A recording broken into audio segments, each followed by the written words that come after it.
What's up, everybody? Welcome back to the channel. I'm right now at Starbucks getting ready to sell my first drone. Drones are phenomenal.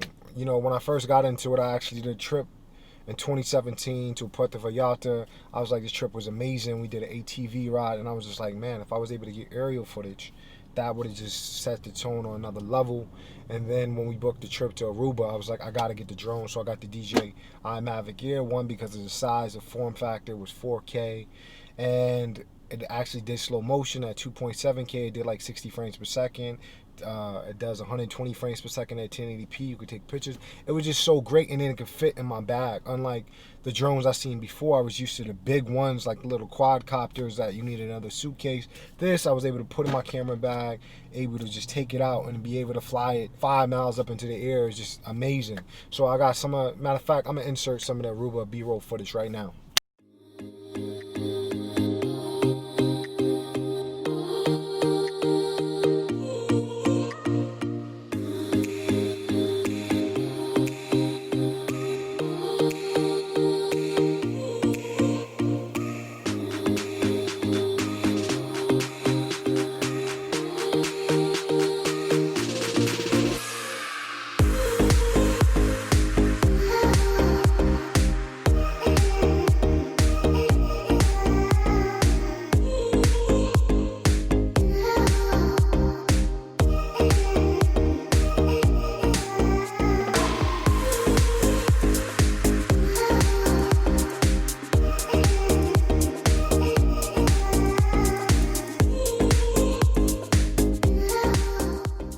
All right, welcome back. So even with my freelance and videography work, there were some of my clients that would ask about, you know, if they can get a drone shot, and I've done that from time to time. And one of the things I'm doing, because I'm selling the drone today, I make it a point, because I have the DJI Mavic Air 2, but I don't open up my new gear until I sell my old gear, or if I'm holding on to it, then I'll open up immediately. I got the C200, which I might be holding on to, even though I bought the C500 Mark II. But when I bought the DJI Mavic Air 2, I knew that I was going to sell my Mavic Air 1, so I only really need one. And the new one of the biggest things I loved about the new one is that it can do 4K at 60 frames per second. But if that's something you don't need, I think the DJI Mavic Air 1 is still a great buy. So let me go ahead and sell this drone. I'm actually doing this vlog as my last memory of this drone. Thank you for the memories. All right, let's go. All right, so I am back. I have just sold my DJI Mavic Air 1. Yo, that is such like a tongue twister. DJI Mavic Air. I want to say DG. For the longest, I was telling everybody to get a DG Mavic Air, but it's DJI. So, yeah, so I just sold my drone. I figure I'll do a vlog on that today.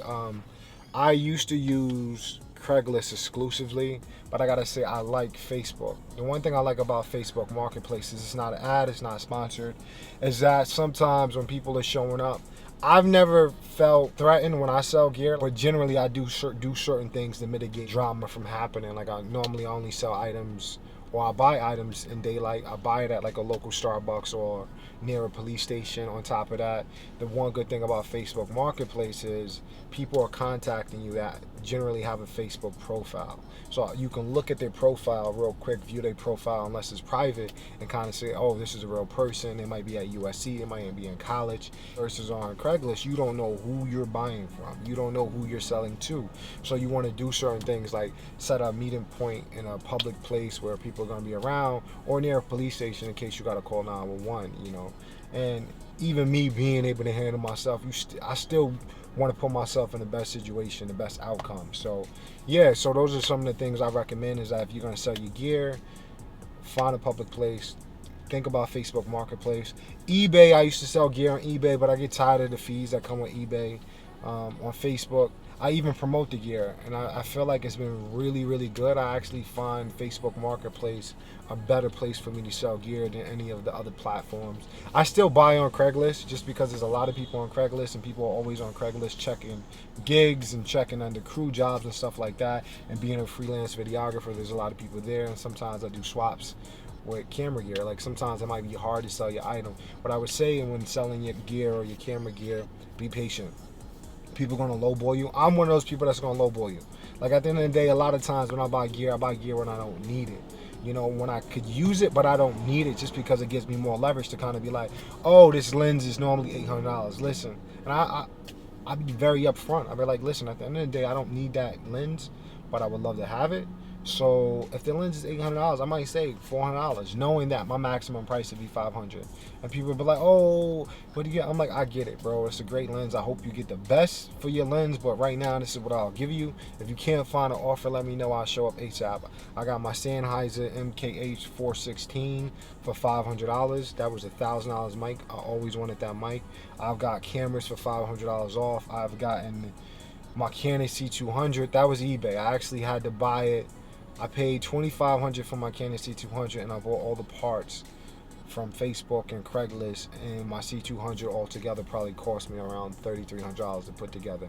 I got the C200B, but putting together the full kit ran me about $3,400. So if I'm looking to sell that camera, I'm looking to sell it for like 4 stacks. So a lot of times when I'm buying gear, I'm also buying gear knowing that if I sell it down the line, I'm still gonna make some money off that. I think in the past, what used to be really, I'm not gonna say dope, is that B&H and Adorama, when you lived in California, I'm from New York, but I live in California. Whenever I bought gear, there was no taxes. So like if you bought, like say EOS R5, which is gonna be a $3,800 camera, the taxes on that camera is like $350. So when you bought a camera like that and you bought it and you lived in California, you were saving $350 on taxes. So by the time you resold the camera in a year or two, you never really lost that much. So it is so important now that there's taxes. B&H do have a program called a Paybu card, but do not treat it like a credit card. Do not use Paybu card and be like, I'll pay it back over time, because the interest APR on that is like 30%.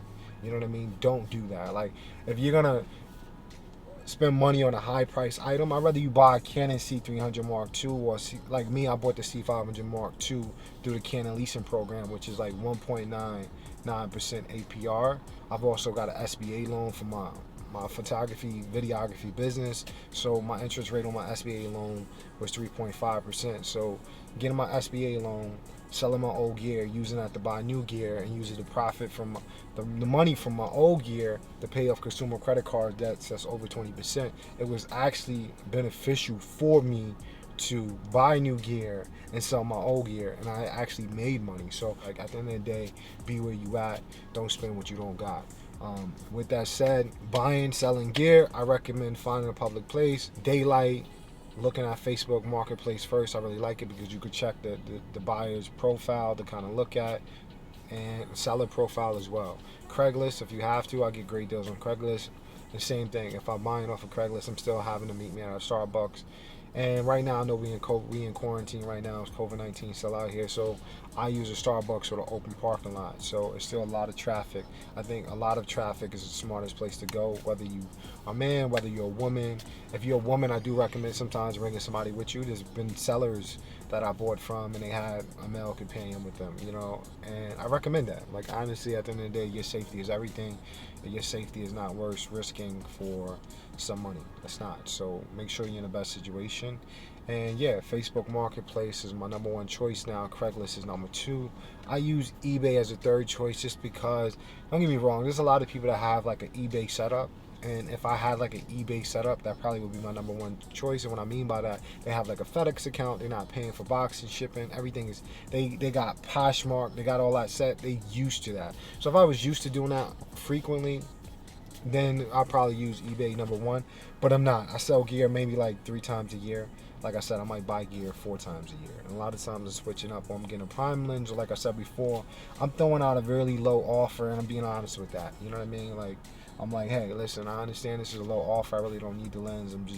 I got too much gear that I need. So even with the DJI Mavic Gear 1 I just sold, I made it a promise that I was not going to open up my DJI Mavic 2 until I sold the other one, because a lot of times you be sitting around the house with mad gear, and the one thing is technology is always turning over. So one incentive, if you're trying to buy a new item and you know you're going to get rid of the old item, don't open up the new one until you sell it. I'm not saying that works for everybody, but it gives you an incentive. Like, I want to fly this new drone, but I'm not going to fly this drone, forget about the old drone, and by the time I sell the drone, it's going to be worth like 40% of the price.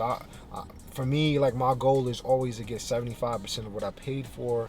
Truthfully, I made my money back on that drone a couple times over, but I still want to get 75% of what I paid for, because that money now goes into the new drone. So those are some of the tips on buying and selling gear. If you got questions, comment down below. I would love to give my advice and information, or if you got suggestions or things I should think about, or other avenues where I can buy or sell or list gear, please let me know. And it's the same thing for ShareGrid. Like, I just rented out my C200 the other day. That's another platform. That's not for selling gear. Well, you can sell your gear on ShareGrid. ShareGrid, KitSplit, these are all places where you rent gear. They also allow you to sell gear as well. I rented out my C200 the other day, meeting at the same Starbucks, meet them openly, pop the trunk.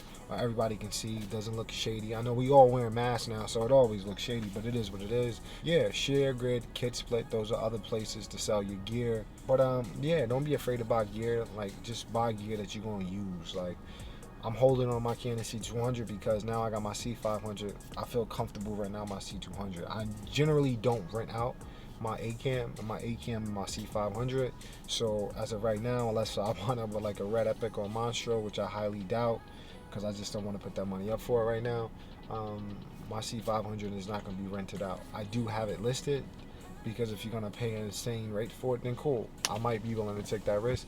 But I love to have at least one camera, one cinema camera, where if my client call me last minute, because that happens a lot for me, I get a lot of last minute freelance gigs, and it's like, come on, I need you right now. It's like, all right, cool, I'll show up. And I don't want to have like, oh, I'm renting it out for this amount of money, which I appreciate, but at the same time, I can't do this last minute gig, because a lot of times last minute gig, I kind of get a bump in the rate because it's last minute, you know. So it depends on my client. If I love you, then I'm always going to take care of my clients, but if I'm recommended or something like that, then I got to compensate for rearranging my schedule to accommodate someone that I don't have a relationship with. So just the way it is. One other tip I'm going to say, which is a very, very important tip. When I got into gear, and this is a little off the subject of this, just if you're watching, this is a great point to have, and I was talking to my boy about this the other day. So my C200, I rent out for $175 a day on ShareGrid. When I first started getting the gear, I was never trying to be a cinematographer or videographer. Literally, I had just booked a commercial in New York, and I had a grip of cash, and I went down to HSBC, and I said, listen, I had an IRA when I was like 14 years old. I was always into finance, read Rich Dad, Poor Dad. It was like, yo, boom. Got to college, shit happens, right? So I got a bulk of money. I go down to HSBC. I'm like, yo, what's the interest rate I'm going to get on this money? I want to put it in the bank. I had paid off some credit card debts. And I was just like, they was like, you're going to get like 0.1%. You're going to get a fraction of a percent. I was like, that, what? So it's not so much being a techie person. My C200 right now, you probably could buy brand new, the full kit, for maybe like $5 grand. I don't know an investment unless you're like stocks. There's no IRA, there's no IRA or SP 500 or mutual fund that's gonna get you a $150 return in a day or a month. Some not even a year. So that was one of the motivating factors for me to start investing in gear, because I make relationships renting out my gear. So people that's coming up are in production, me being an actor and an artist, it's people I could probably work for, work with, have them work for me. So it creates relationships, it creates income, and it creates potential. And I think anything that you do, whether you're in entertainment, marketing, having the ability to create potential is so key. Potential growth, potential earning, potential relationships is always great. So when you buy gear, think of ways for your gears to make you money. Whether you're creating content, you could buy another camera and use that camera to rent out. There's so many ways. Be creative. So I watch YouTube, and I hope you're watching this channel the way I watch YouTube, because as much as I might think sometimes like, yo, I know this, I'm always learning something new. So I hope if you're coming to this channel right now, you're learning something new. If you are, don't forget to subscribe. Give this video a thumbs up. Turn on notifications if you want to see more content. Until next time, be courageous, stay creative, and get on your grind. Come